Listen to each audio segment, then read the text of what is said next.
Muchas gracias por la invitación.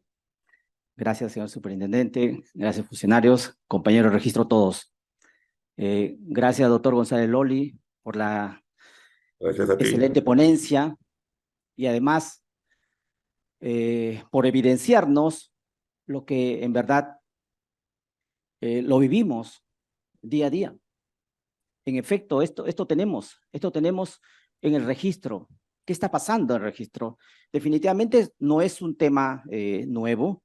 El registro de la propiedad inmueble no data de muy poco tiempo, data de 1888, etcétera, y a partir de esa fecha, pues, se han venido escribiendo predios. La descripción que se hacía cuando se incorporaba un predio registro, pues, era descriptiva. Más todavía, era en unas descripciones, hemos encontrado con puntos cardinales, otras más todavía que se realizaban aún sin el sistema métrico decimal. El sistema métrico decimal es posterior. El decreto supremo 00289 JUS ya estableció que para las inscripciones de la inmatriculación, acumulación y subdivisión se presentaran documentación gráfica. Estamos hablando de 34 años hacia atrás. De tal manera de que, si bien es cierto, esta norma exigía que el predio se vea reflejado en un documento gráfico, pero no, en esa época no existía lo que ahora tenemos, nuestra área de catastro, que actualmente pues no podría incorporarse un predio sin que esta área pues emita su dictamen. Emite dictamen, emite pronunciamiento, emite el informe, el cual es vinculante. Y así tenemos que el registro se ha venido inscribiendo. Existen en todas las ciudades inscritos grandes fundos. Grandes fundos. En Trujillo lo hay, de repente también en Piura.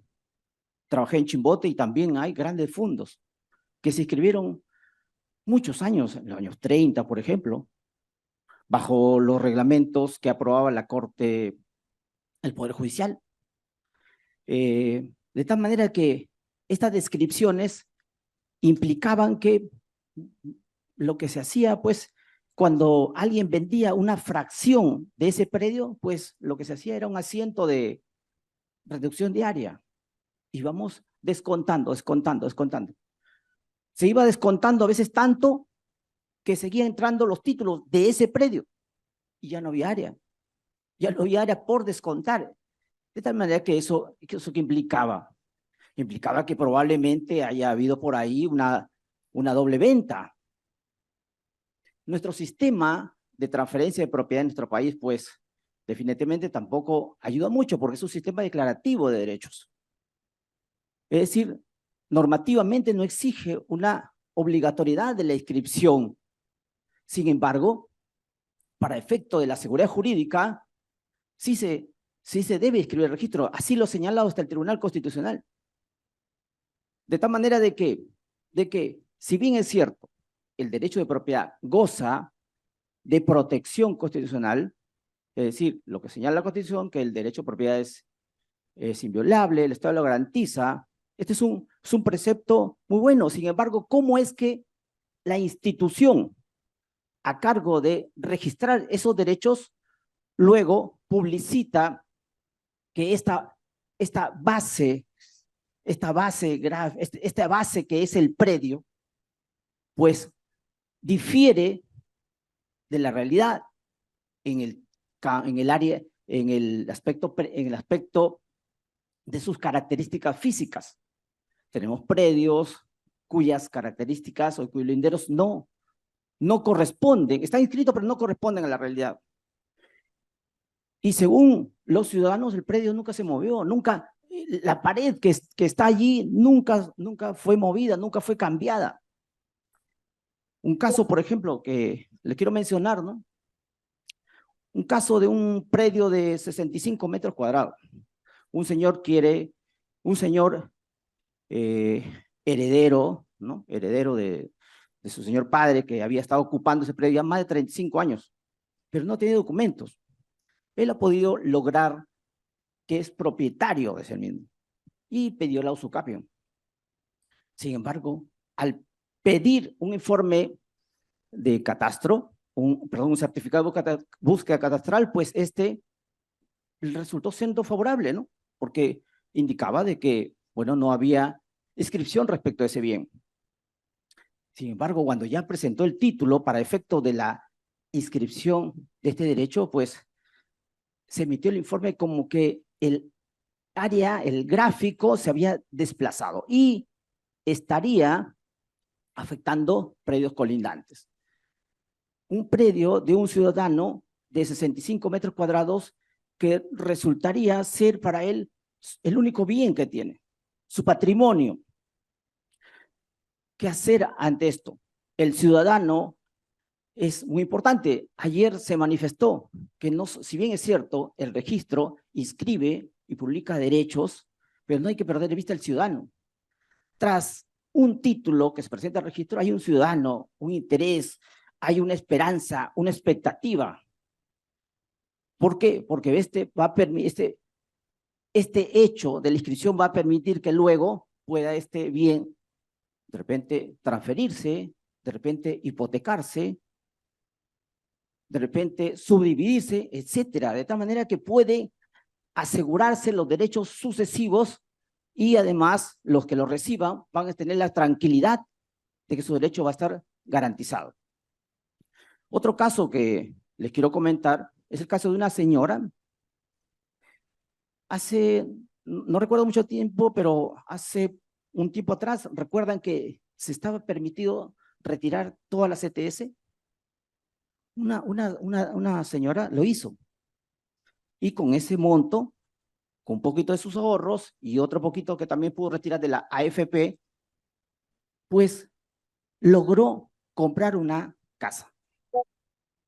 Compró una casa, vio que en el registro era el propietario, la persona que le estaba ofreciendo, bueno, celebraron el contrato de compra-venta y menos mal que inscribió su derecho, el de compra-venta. Ella es propietaria registral.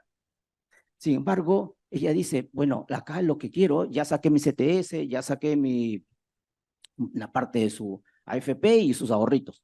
Lo que quiero es edificar de repente 3, 4 pisos, hacer unos departamentitos, venderlo o vivir del alquiler. Pero ¿qué resulta?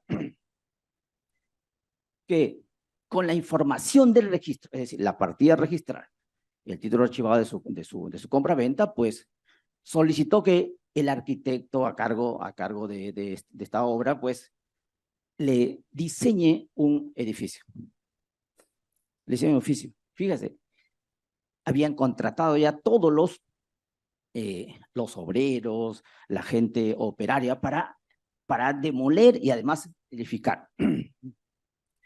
Pero que resulta que no coincidía el plano con la realidad del predio.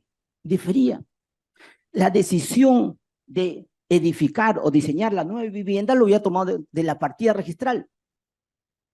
Los que estamos acá y trabajamos en el tema registral, se presume, por el principio de legitimidad, se presume que la información es exacta.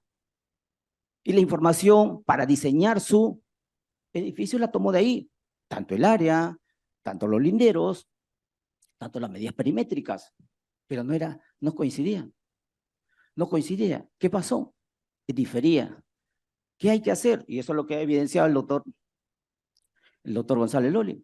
O sea, fíjese, casos de la vida real y casos concretos que nos dicen nosotros cómo estamos de repente, o qué debemos hacer, o qué parte debemos ajustar. Y hay muchos casos que en verdad no son superposiciones de predios, sino son solamente superposiciones de tipo gráfico. Porque el predio, los lindes, por muchos años nunca se movieron. Los lindes tienen más de 50 años, por ejemplo, más de 35 años, el otro caso que le hablaba. Nunca se movieron. Y las inscripciones son posteriores. ¿Qué está ocurriendo? Claro, cada uno actuamos conforme a nuestras competencias. El área de catastro, los registradores, la segunda instancia y también los entes que se dedican a sanear la propiedad. Pero tenemos esas limitaciones que, conforme ha evidenciado el doctor González Loli, pues, en efecto, cada uno tenemos nuestras tareas, también el notario también puede realizar saneamiento, pero estamos evidenciando que los resultados no están siendo los esperados. Son muy pocas inscripciones, pocos saneamiento, con lo cual hay un gran grueso de derechos de propiedad que no están siendo incorporados al registro. Y eso no implica que la gente no está construyendo, que la gente no está invirtiendo, sí lo está haciendo. En este caso que yo le comenté, igual el edificio se está construyendo. Aún con la diferencia que en el registro está, porque el dinero ya está, hay que invertirlo, pero más adelante, ¿qué va a suceder? La fábrica que se va a tener que escribir no va a estar enclavada dentro del área del predio. O sea, va a tener que necesariamente hacer un saneamiento. Porque si no lo hace, luego no va a poder inscribir la fábrica, no va a poder inscribir el reglamento interno, no se van a poder producir las independizaciones de las unidades inmobiliarias, pero la realidad versus el registro difiere. Y no solamente hablo de estos casos solamente lo he mencionado para por lo menos evidenciarlo, para manifestar lo que es real.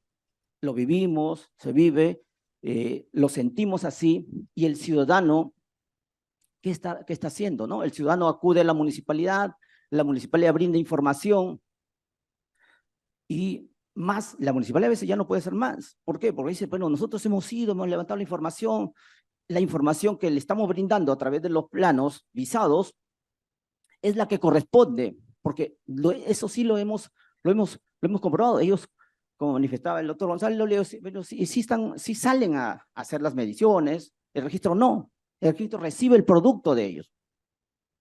Pero todo este tema, que en verdad ya resulta ser un tema grande, ¿cómo podemos nosotros ya, como institución, también poner de nuestra parte? Estos foros son importantes porque además de reunirnos, además de conversar, podemos de repente poder plantear algunos problemas y además soluciones. El tema que ha evidenciado el doctor González Loli, pues es grande, no es de ahorita, pero sí representa un gran monto patrimonial que afecta a los ciudadanos. Muchas veces vemos que hay partidas, por ejemplo, que están predios sin fábrica. Pero es bien raro que haya en medio de la ciudad, de repente, un predio sin fábrica. No es que exista, no es que sea un predio vacío, el predio está edificado. La fábrica no se ha inscrito. ¿Por qué no se habrá inscrito la fábrica? ¿Por qué no podemos propiciar que se inscriba la fábrica? De repente hay este problema que estamos evidenciando. El problema que hay una discrepancia en la mensura que está en la realidad y la que aparece en el registro. De tal manera que el tema implica un gran desafío. Es un gran desafío como país. Un gran desafío como país, ¿para qué? Para poder acercar, para poder hacer que la información que publicite el registro en verdad corresponda a la realidad. ¿Lo podemos hacer? Claro, lo podemos hacer. Debemos tomar, sí, la problemática, que ya lo ha evidenciado el doctor González Loli, y fíjese el marco legal que existe. Hay diverso marco legal para poder superar este problema. Obviamente tiene alto costo y cada uno lo hace de forma individual. No se trata, los procedimientos que se han mencionado, no se trata de hacerlo masivamente.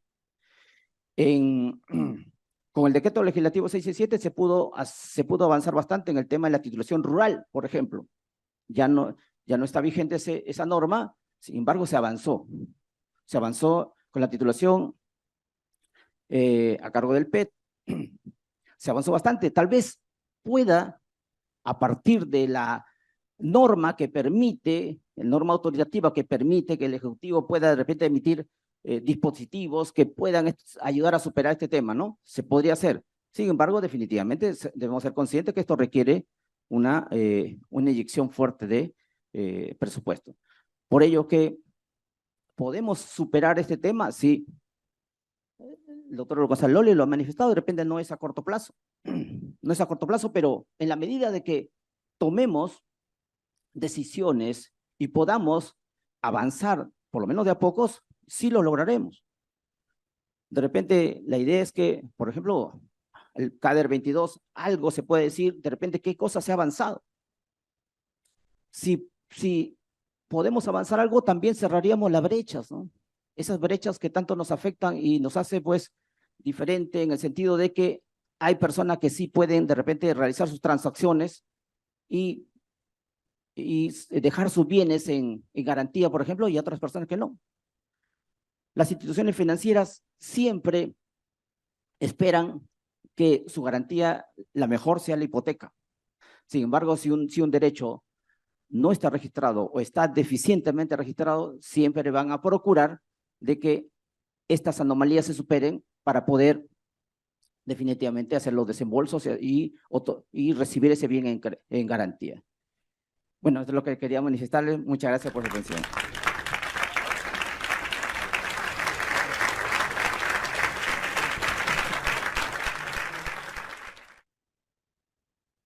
Buenas noches, muchas gracias por la invitación, doctor Armando Subauste. Un gusto estar aquí con todos los funcionarios de registros públicos, el presidente de COFOPRI, un gran amigo, Manuel Montes, y todos los funcionarios y amigos del Sistema Nacional de los Registros Públicos. Bueno, el tema que nos ha traído acá es muy interesante. Yo preparé unos puntos sobre comentarios sobre la problemática de las características de los predios, ¿no? En el Perú. Primero, quiero ser optimista, ¿no? Un poco que el doctor González Loli nos hace llorar, ¿no? Sobre la situación que sufrimos, ¿no? Que sufrimos como institución y también como usuarios del registro, porque también somos usuarios, ¿no? También tenemos nuestros predios inscritos ahí y tenemos también dificultades. Entonces, yo voy a ser más optimista, ¿no? Más optimista partiendo de lo que tenemos, de lo que vemos. Por eso es que, por ejemplo, cuando se dice los métodos, los procedimientos, los instrumentos que ha creado el Tribunal Registral sirven de poco. Es verdad, sirven de poco, pero basta que sirva para algunos, ya es un avance, ¿no? Entonces, ese primer comentario. Y también agradezco la estadística que el doctor nos da, ¿no? Porque esa estadística nos ayuda bastante para tomar decisiones en cuáles van a ser las políticas, las decisiones jurisprudenciales que pueden surgir de ahí. Entonces, y además el estudio de la legislación comparada es otro gran aporte que nos está haciendo el doctor. Y cojamos de ahí, pues, ¿no? Tengamos la oportunidad de revisar los datos, la legislación que él nos ofrece para estudiarla, para buscar soluciones sobre este tema. Bueno, yo lo que les quería comentar, que hoy en día uno de los temas más relevantes de registros públicos es el acto de rectificación de áreas, linderos y medidas perimétricas. Cuando nos llega un acto de este tipo al registro, nos damos cuenta de la importancia que está teniendo en la sociedad peruana. ¿Por qué? Ya los predios son antiguos, ¿no? Son antiguos, muchos predios son antiguos, otros son nuevos, obviamente, pero los antiguos se están modernizando, ¿no? Quieren hacer nuevos actos, modificaciones, quieren hacer acumulaciones, independizaciones, fábricas, habilitaciones urbanas, etcétera, etcétera. Entonces, todos esos actos modificatorios requieren la actualización de sus datos descriptivos. Y ahí viene el problema, ¿no? Ahí viene el problema. Entonces, ¿por qué? Porque estos segundos actos pues se enfrentan con esta gran problemática de la falta de medición correcta de los predios inscritos, ¿no? Entonces, existe esta problemática a la que debemos darle una respuesta, pero una respuesta de todos los actores involucrados con interpretaciones coherentes al comparar lo ya inscrito con lo que se va a inscribir. Interpretaciones que se alejen de la arbitrariedad. Por esta razón, el registro pues debe dinamizarse, estar acorde con estos cambios, debe capacitarse al personal registral y al encargado de las bases gráficas registrales. La base gráfica registral hoy en día es la estrella que todos miramos para efectos de estas rectificaciones. Mal que bien, está ahí. Con sus deficiencias, está ahí. ¿Sirve para inscribir? Por supuesto. Pues ahí recurre el encargado de las bases gráficas para darle la información que requiere el registrador para inscribir o no inscribir. Entonces, esta gran estrella, ¿cuándo surge? Como tal, ya desde antes tenemos la base gráfica, ¿no? Desde que se creó un soporte catastral para la calificación registral, como nos dio la historia el doctor, ¿no? Que de los años 70 se comenzó a gestar esto, en los años 80 en el registro público con deficiencias, pero se comenzó a gestar. El punto de partida legal, se puede decir, es la ley 31.309, que yo no la desestimo tampoco, ¿no? Es una ley para nosotros muy importante, porque es una ley que abre un nuevo camino en esta materia, porque da una de las medidas más importantes y relevantes, que es la declaración de interés público de esta base gráfica registral.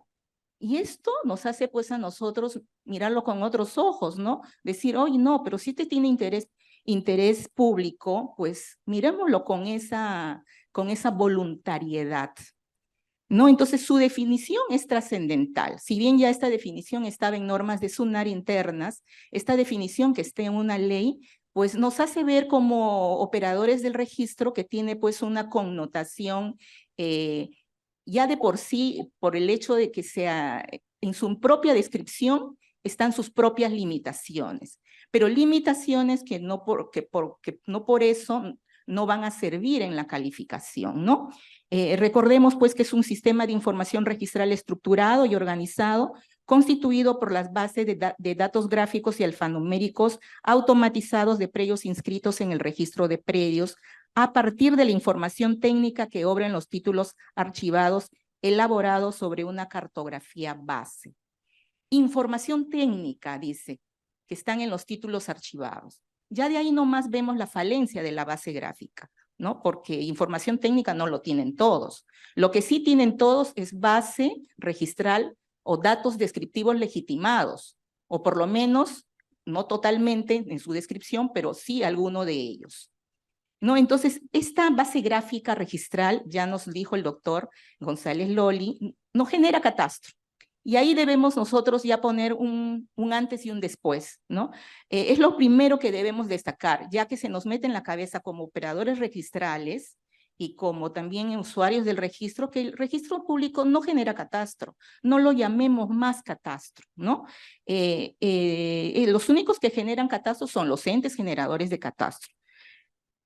Y esto tanto así lo reconoce que dice pues de que van a tener prevalencia los certificados catastrales, ¿no es cierto? Es verdad que habla de los rangos de tolerancias. Yo también estoy en desacuerdo que se haya puesto eso, pero yo creo que eso tampoco va en desmedro de que se pueda rectificar esa base gráfica en base a las certificaciones catastrales, inclusive fuera de las tolerancias catastrales. Y así debe ser entendida, porque es lo razonable, lo proporcional, coherente. Luego también quería decirles en el tema de no usar este tema de área de catastro, oficina técnica de catastro, ya descartémosla, porque la misma ley nos habla del área encargada del manejo de bases gráficas registrales. Y así intentamos hacerlos en las resoluciones del tribunal, pero es verdad que a veces incurrimos nuevamente en el error de decir área de catastro, porque nos va a costar, pero desde cada uno de nuestra postura que estemos, registrador, técnico registral, ingeniero, tratemos de ya no hablar de ese tema. ¿Por qué? Porque es un primer paso que debemos dar para centrarnos en la significancia de nuestra base gráfica registral. Entonces, por lo tanto, esta base gráfica registral, por su misma definición, nos invoca que no es exacta, ¿no? Porque ahí esa información se levanta a partir de títulos archivados, y a partir de títulos archivados que no tienen, pues, los planos en muchos de ellos. Y lo importante es que esta ley autoriza a la Superintendencia Nacional de los Registros Públicos a dictar normas complementarias y necesarias para establecer los procedimientos que le permitan sanear su base gráfica e incorporar la información gráfica faltante de los predios inscritos en el marco de lo dispuesto de esta ley. Miren qué importante, le faculta a la superintendencia sanear su base gráfica. Yo creo que ahí está un punto de partida de donde se puede hacer desde el registro este saneamiento, ser proactivos con este saneamiento, ¿no? Este saneamiento es fundamental como política de SUNAR. Y aquí deben radicar los esfuerzos de ir completándola pese a las deficiencias de los títulos inscritos, con información literal legitimada o tal vez con campañas de actualización. Mientras no tengamos una base gráfica sólida, se seguirán incorporando todos los días inexactitudes registrales, diariamente, con un informe técnico que nos señala, ya consabido, la imposibilidad de determinar si se afecta o no predios inscritos debido a ausencia de información técnica en la base gráfica registral. Todos los días las áreas de catastro nos dan esta información. Me es imposible dar una información certera, ¿sí o no? Así, la SUNAR pues se encuentra facultada para dictar normas complementarias y necesarias para establecer los procedimientos que le permitan sanear la base gráfica registral. Yo lo que les invoco aquí es, primero, reflexionar qué podemos hacer con esta facultad. Tal vez asesoramiento en campañas de rectificación de predios, incorporar rectificaciones de aquellos predios que no tienen problemas de superposiciones y cuenten con certificaciones catastrales y que una vez realizadas no perjudiquen a terceros por un plazo. Y esto lo he tomado de una legislación comparada que presentó el doctor González, nos dice en Costa Rica, ¿no? Se hace la rectificación y se hace publicaciones y se da un plazo. Si en un plazo nadie se opone, esto se consolida. Otro punto importante que me parece que también podemos lograr desde SUNAR es en el tema de hacer cambios en el sistema de inmatriculaciones de predios. Ya debería ser posible incorporar por primera vez al registro de predios saneados sin superposiciones. En agosto del año 2005, cuando se discutió en el Pleno Registral el precedente de observancia obligatoria sobre la admisión de inmatriculación de predios, pese a la imposibilidad del área técnica de determinar si el predio en consulta se encuentra inscrito o no, yo sostuve con significante minoría de que esto no se haga, de que este precedente no se apruebe, que por lo menos las inmatriculaciones se inscriban ya de manera sólida y definitiva. Esto, imagínense, se ha convertido en norma. Y ahora son más, ¿cuántos años han pasado? Y tanto el precedente como la norma registral del artículo 16 existen todavía. Yo creo que es un momento de cambio. Lo hicimos en su momento, y ¿por qué no revertir eso, no? ¿Por qué no revertir? Ahora al Tribunal Registral le cuesta un poco de problema porque ya es una norma, ¿no? Entonces, tal vez debería ya partir esto de una decisión de la Superintendencia Nacional de los Registros Públicos. Entonces, tenemos pues ya 18 años y se siguen inscribiendo inexactitudes, estas inmatriculaciones con mucha inexactitud. Tenemos un decreto legislativo 1209 sobre inmatriculaciones de predios de propiedad privada de particulares del año 2015. Hace 8 años que no se reglamenta, hace 8 años que no existe una ley sobre inmatriculaciones porque estaba sujeto a la publicación de su reglamento, ¿no? Entonces, su implementación suponía algo fantástico, suponía posesión, anotación preventiva, intervención de verificador catastral, publicaciones, oposición, variación de la rogatoria en caso de superposición parcial. Todo esto hubiera servido para generar cambios positivos que definitivamente pues serían trascendentes hoy en día, luego de tantos años, ¿no? de la ley, pero que sin embargo no está en vigencia. Yo lo que les invito es que es momento de girar el timón, no esperemos cambios legislativos, tratemos de trabajar con lo que tenemos. Primer punto a tener en cuenta en este tema de que podemos trabajar diferente. La calificación registral también ha sido modificada por la ley 3139.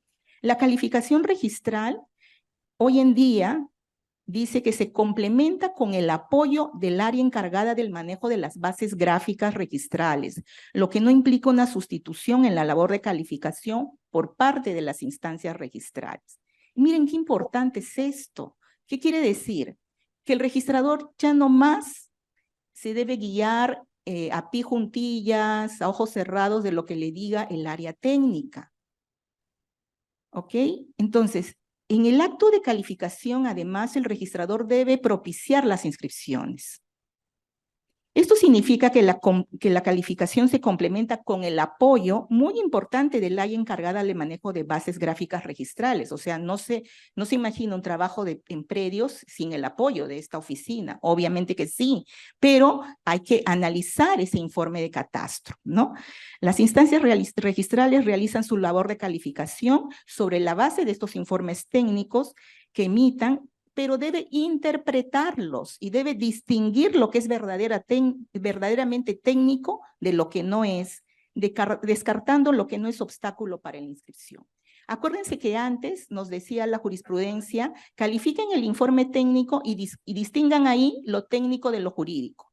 Claro, porque habían informes técnicos que hablaban de normas jurídicas, obviamente, ¿no? Eso era obvio, pero ahora le decimos algo más, partiendo de la ley.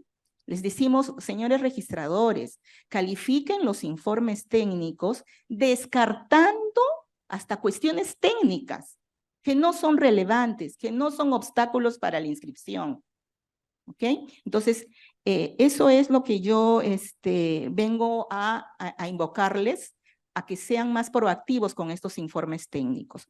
Actualmente la segunda instancia ha emitido profusa jurisprudencia señalando que la vinculación del registrador con los informes del área encargada del manejo de las bases gráficas registrales debe interpretarse teniendo en cuenta la ley 3139.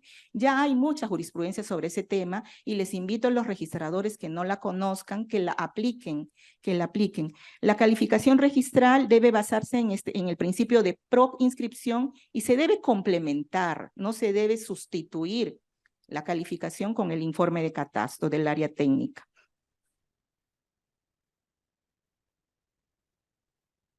También debemos tener en cuenta que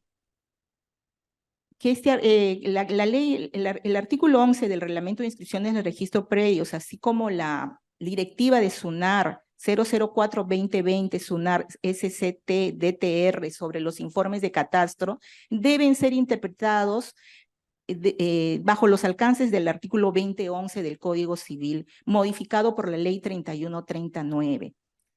Entonces, les invito a aplicar la jurisprudencia para que estemos acorde con estos cambios. Podemos hacer a través de esa calificación una mejor apertura a los predios. De repente no ponerles tantas trabas. Obviamente que esto implica capacitación.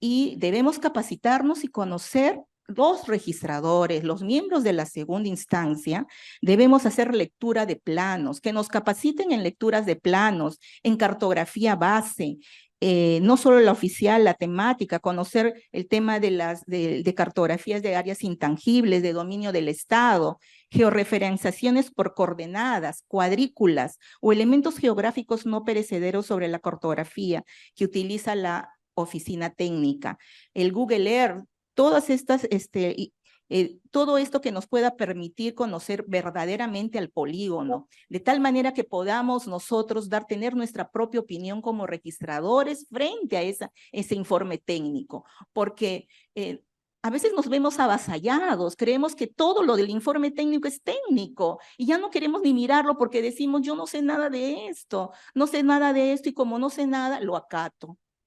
Me es más fácil en mi calificación trasladarle eso al usuario. Y eso no está bien por debido procedimiento. Entonces, exijamos capacitación sobre esto.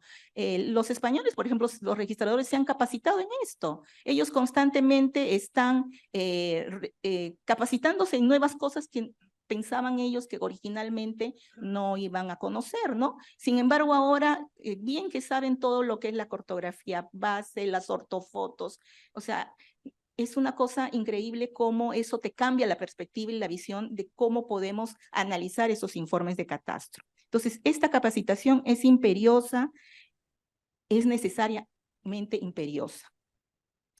Otra cosa que es importante tener en cuenta es que qué bueno tener ahora, por esta ley 31.309, un órgano en la SUNAR especializada de competencia nacional que emite opiniones técnicas en materia catastral a la segunda instancia registral. Entonces, en aquellos casos en que los usuarios apelan cuestiones técnicas ante la segunda instancia, ante el tribunal registral, nosotros estamos pidiendo informes al órgano de segunda instancia, no lo llamamos órgano de segunda instancia, pero sí órgano especializado de la SUNAR. Esto es muy importante porque nos da una segunda opinión sobre los informes técnicos de las zonas registrales. Qué bueno tener esto y hay que aprovecharlo. Los usuarios tienen que saber de que tienen la posibilidad de ir de tener una segunda opinión sobre este tema. Un precedente de observancia obligatoria, pionero en aspectos técnicos y se condice con esta nueva forma de calificar, de descartar cuestiones técnicas que no son obstáculo para la inscripción, es el precedente que nació en un acuerdo del 2017, es un precedente del 27 de abril del 2018, sobre área gráfica resultante de la reconstrucción a partir de las coordenadas UTM. En este precedente se dice que las coordenadas UTM sirven para ubicar espacialmente a los predios y no están establecidas legalmente para calcular el área o medidas perimétricas, por lo que no cabe formular observación en virtud a discrepancia existente entre el área gráfica resultante de la reconstrucción a partir de coordenadas UTM efectuada por el área técnica y el área del plano presentado por el interesado. Este precedente tiene su origen en un informe del área técnica catastral de la SUNAR, encargada hoy de las bases gráficas registrales de la SUNAR, y que nos permitió a nosotros tener pues una comprensión verdadera de lo que eran, de que para qué sirven las coordenadas UTM, ¿no? Y ahí nos dimos cuenta pues de que las coordenadas UTM que las coordenadas UTM son información técnica útil para ubicar espacialmente a los predios y luego incluso ajustar con el plano de ubicación y no para definir geometría ni cálculos de área del predio. Posteriormente, después de este precedente, se ha emitido la directiva 04-2020 SCT-DTR sobre los informes de catastro. Y ahí se dice algo sobre este tema. Ahí se dice en el artículo 6.2, establece que la oficina de catastro aplica las coordenadas UTM en los procedimientos de evaluación técnica y actualización de la base gráfica registral para definir la geometría, calcular el área y perímetro del polígono y de forma complementaria otros elementos como la cartografía y datos técnicos adicionales para definir su ubicación. Algunos se preguntaron, ¿qué pasó con el precedente de observancia obligatoria? ¿Quedó sin efecto? ¿O es que acaso podemos hacer una interpretación que ayude a conservar el precedente de observancia obligatoria y que no perjudique a los usuarios? Se han emitido jurisprudencias sobre este tema, hay resoluciones que han considerado que si bien es cierto que las áreas técnicas están autorizadas para aplicar las coordenadas UTM para calcular el área y perímetro del polígono, También lo es que el resultado de este procedimiento no puede ser oponible al administrado, siendo que lo único que puede ser oponible son las conclusiones que dé el área técnica, y en las conclusiones él no está obligado a decir esto.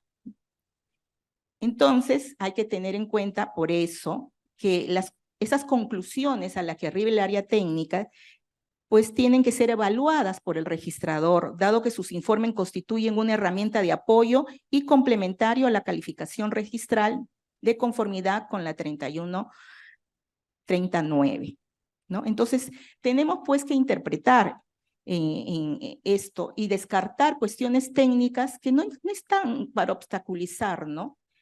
Puede verse que la directiva no prevé que la conclusión del informe técnico puede versar respecto a las discrepancias existentes entre el área y su perímetro reconstruidos a partir de las coordenadas UTM y las plasmadas en la documentación técnica visada o autorizada por las autoridades competentes, o en su defecto en la registrada, sino aquellas que pueden ser un obstáculo para la inscripción de actos relacionados a la incorporación o modificación de los predios.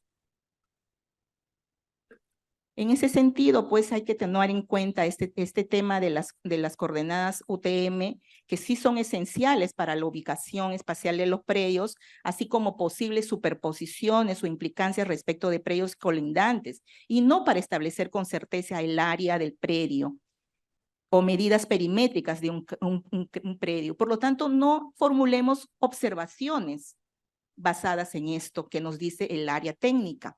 Este es un tema que se va a ver en un próximo pleno, porque sé también que hay resoluciones que son discrepantes con este criterio. Quiero también destacar esta proactividad que ha tenido el Tribunal Registral en sacar esta jurisprudencia sobre sobre los precedentes que se refieren a la rectificación por error de cálculo, a la rectificación unilateral y a la renuncia de área. Yo creo que ahí hemos sido proactivos, no nos hemos quedado en el tema, no hemos, nosotros, además hemos partido de peticiones de los usuarios. Esto también es muy importante. A veces los usuarios nos plantean cambios y nosotros somos reacios a que ellos lo planteen. Me acuerdo muy bien que este tema del error de cálculo, yo lo vi originalmente y era un usuario que decía, mi predio fácilmente, si uno hace la multiplicación, ustedes se darán cuenta que hubo un error en la operación matemática, en el resultado de la operación matemática. ¿Por qué no podía esto ser aceptado por el registro? 5 por 4 es 20 y punto, ¿no? No porque le hayan puesto 18, el predio tiene 18 metros cuadrados, por poner un ejemplo. Entonces, se aceptó esto pacíficamente, hasta que cuando se quiso convertir en precedente de observancia obligatoria, dijo, bueno, pero ya aceptemos, pero pidamos documentación técnica. Bueno, ahí estuvo el primer problema, porque realmente nació para hacerlo sin documentación técnica, simplemente por algo que todos sabemos, operaciones matemáticas sencillas. Claro que es cierto que ganó la postura que es de pedir información técnica adicional, porque hay predios pues donde la multiplicación de sus polígonos no lo puede hacer un operador registral, ¿no? Cuando tiene vértices, varios lados, es un polígono totalmente irregular, obviamente en ese caso no va a poder ser así, ¿no? Yo hubiera preferido que los casos simples entraran sin documentación técnica y los casos complejos con documentación técnica. Pero bueno, fue así. Y este precedente fue evolucionando. Y también yo fui una de las personas que llevó al pleno y dijo, bueno, pero cuando Catastro no pueda decir de manera indubitable, pues también admitámoslo. ¿Por qué en este caso del error de cálculo? ¿Por qué? Porque se basa en información legitimada. Entonces, no se trata de abrir el registro y que entre cualquier tipo de predios, no, sino también usemos esa descripción literal. Eso es lo bueno que tenemos. La base gráfica registral debería estar cada vez más amparada en esa descripción literal, en aquella donde se cuente, obviamente, porque también sabemos que hay predios que no tienen suficiente descripción literal. Bueno, ya para terminar, yo había preparado una conclusión y para que se quede un poco a reflexión de ustedes, ¿no? No esperemos los cambios legislativos para actuar desde nuestra posición en cualquiera de las áreas involucradas en el sistema registral. Seamos proactivos en nuestras decisiones. Siempre se puede realizar cambios. A veces estos cambios vienen de solicitudes de los usuarios. Atendamos sus inquietudes en la medida de lo posible. No seamos arbitrarios descartando sus propuestas. Los invito también a reflexionar sobre qué más cambios podemos hacer desde nuestra experiencia. Utilicemos el expertise que tenemos, no la desperdiciemos. También capacitémonos en temas catastrales para lograr avances y hacer más sólido nuestro sistema registral. Gracias.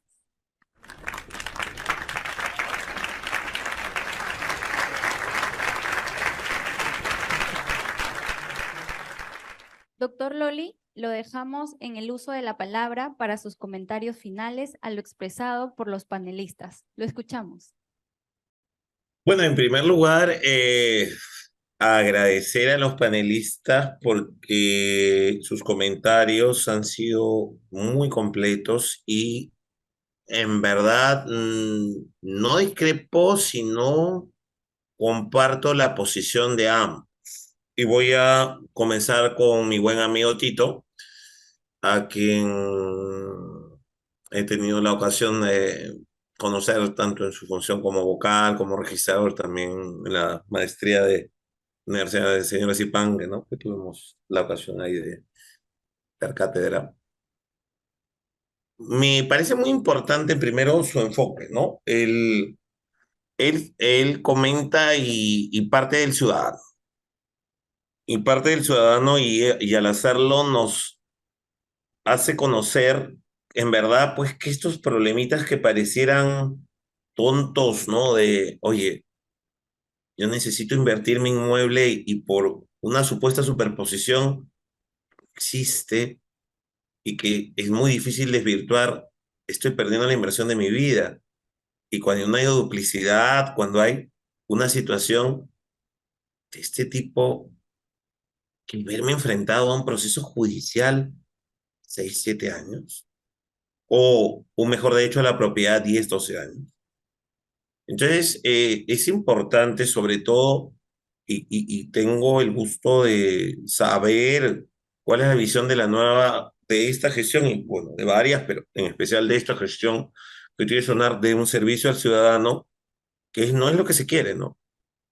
Entonces, ese tema nos inspira a ustedes desde la función registral, a nosotros en la función notarial, que tenemos que buscar una solución.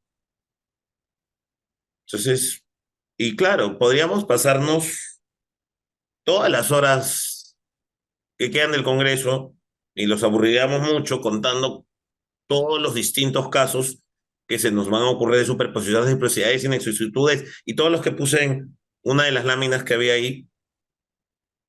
Pero, y como lo dijo Elena, es tiempo de actuar. Y ahí va un poco el enfoque. Y un poquito paso a Elena. Creo que yo soy más optimista que Elena. Pero el optimismo parte primeramente de hacer un diagnóstico crudo, lo cual significa que hay que, o sea, no hay que partir de un me parece, hay que cuantificar los problemas. Hay que las cuestiones tomarlas con la seriedad del caso, precisamente para ver cómo lo afrontamos. Y precisamente por ello, yo sí creo, claro, la posición fácil es la que nos han dicho hasta ahora. Miren, chicos, siéntense a esperar que haya un catastro bonito, multidisciplinario, multipropósito, así, y ese día se van a solucionar sus problemas. ¿No? ¿No se acuerdan? ¿Cuántos CAER se dedicaron al catastro, al catastro, al catastro? Pero Sonar no hace catastro. Y por eso la doctora Elena y quien habla hemos coincidido que hay que trabajar con lo que tenemos. Yo como notario con lo que tengo, ustedes con lo que tienen. Y cuando hay un buen catastro, y yo sé Y justo, qué bien, no sabía que el doctor Manuel Montes estaba ahí en el auditorio, creo. Y sé que, bueno, estando en manos de él, de repente no va a demorar 5 años el proyecto, va a demorar menos, pero igual el déficit es mucho. Entonces, si me espero, no, pues no puedo hacer eso, ¿no? Yo vi en una exposición de un CADER hace 5 años o 6 que decía, bueno, ¿sabes qué? Lo que tiene que hacer SUNAR es estar atento a que haya el catastro, ¿no? No, pues. O sea, mi posición es absolutamente la contraria. Yo creo que podemos hacer. Eh, la ley 31309. Personalmente, yo hice un dictamen en el Colegio de Notarios sobre lo cual fue el anteproyecto de la ley 31309. Y a mí me parece una ley interesante. ¿Cuál es el problema? El mismo que ha hecho Elena, que dice que se puede rectificar dentro de las tolerancias catastrales. Entonces, Elena dice que dentro de lo razonable podemos interpretar que las tolerancias catastrales no hay que respetarlas, pero alguien me puede decir que la ley dice eso. Entonces, personalmente, yo creo que la seguridad jurídica parte de ser predecible, ¿no? Y que un juez no me vaya a decir que por una resolución de SUNAR le estoy sacando la vuelta a la ley. Entonces, preferiría, ahora que tengo facultades legislativas, que esa parte la pueda mejorar. Pero si no la puedo mejorar, trabajaremos con lo que tenemos. Y si no puedo mejorar eso, pero eso sí está al alcance de las manos, es una resolución de SUNAR, porque dice que SUNAR emitirá una norma complementaria, ya pasaron 2 años, vamos, ¿no? Y si no tengo eso, que el tribunal podrá interpretarlo, pero no juguemos la última carta a la primera, ¿no? Y también que, como dicen, dadme la peor de las leyes y dadme un buen justo, un buen juez, y listo, ¿no? Y si el registrador, con su flexibilidad y todo eso, trata de buscar lo razonable, excelente. Pero yo prefiero hacer las cosas más fáciles, ¿no? Si se puede, ¿no? Si es posible, ¿no? Entonces, por eso es que digo, oye, si tenemos a la mano ahorita esto, hagámoslo. ¿Y qué hagamos? Algo muy sencillo, oye. Estos documentos no requieren CUC, ni siquiera requieren ser catastrales. Que venga un plano visado por la municipalidad.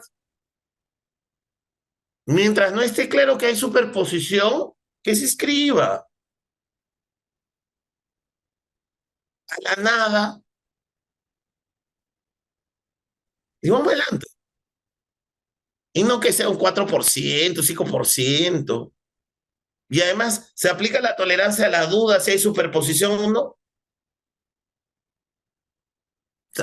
Está bien, por eso le digo, comparto y creo que soy más optimista que Elena, con quien he aprendido y que me parece excelente sus comentarios y los esfuerzos que hacen todos los días el tribunal y su proactividad. ¿Y qué pasa si después, como a veces dice, oye, ¿sabes qué? La jurisprudencia del tribunal que es tan proactiva no está prevista en la ley como en esta casación. Entonces, a mí me parece que en una norma podríamos decir, oye, la ley 27333 es solo uno de los métodos, ¿ya?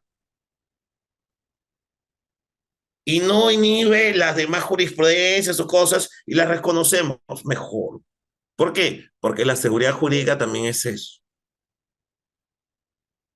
Y me parece bien, oye, y también podrían hacer algo en las inmatriculaciones.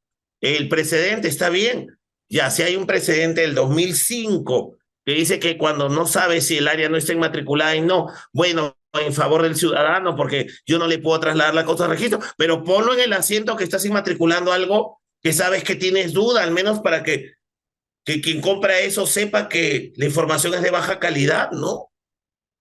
Y efectivamente reglamenta el decreto legislativo que desde el 2015 no lo está, que podría mejorarse un poco, es cierto, pero es lo que hay. Entonces, Yo soy una persona que, si bien me gusta la doctrina y comprobar teóricamente una investigación, no creo que la solución a los temas esté dado solamente con el voluntarismo, ni tampoco con la doctrina, ni con solamente con la ley. Hay muchas leyes que no se cumplen. Hay muchos voluntarismos que no se implementan. Hay muchas doctrinas que solo ingresan bibliotecas. Hay muchas instituciones que tienen muchos recursos y no tienen liderazgo. Si usted genera y confluyen todos esos factores juntos, ¿qué se logra el éxito de una institución? Y si esa institución busca dar valor a la propiedad, seguridad y estabilidad, hacer lo que siempre se dijo, ¿no? Que lo tuyo sea siempre tuyo. Ok, entonces creo que hay una concordancia total en lo que hemos hablado. Y vamos trabajándolo y cada quien, también en los despachos notariales, muchas veces nosotros también no sabemos, no, nos suena medio raro eso de las coordenadas, y hay que efectivamente capacitarnos, ¿no?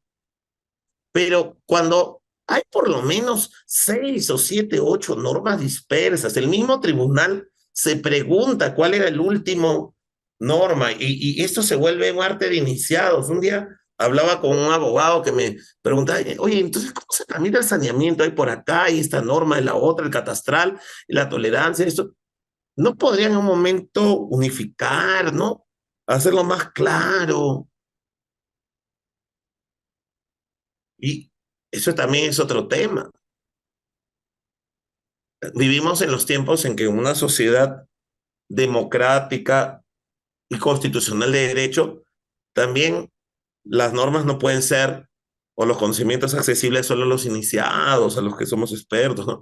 Deben ser claras, predecibles. Entonces, yo creo, y es mi disposición dentro de lo que a mí me toca, ¿no? En la función notarial y en lo que pueda, como en estos eventos, que todos debemos tener nombre.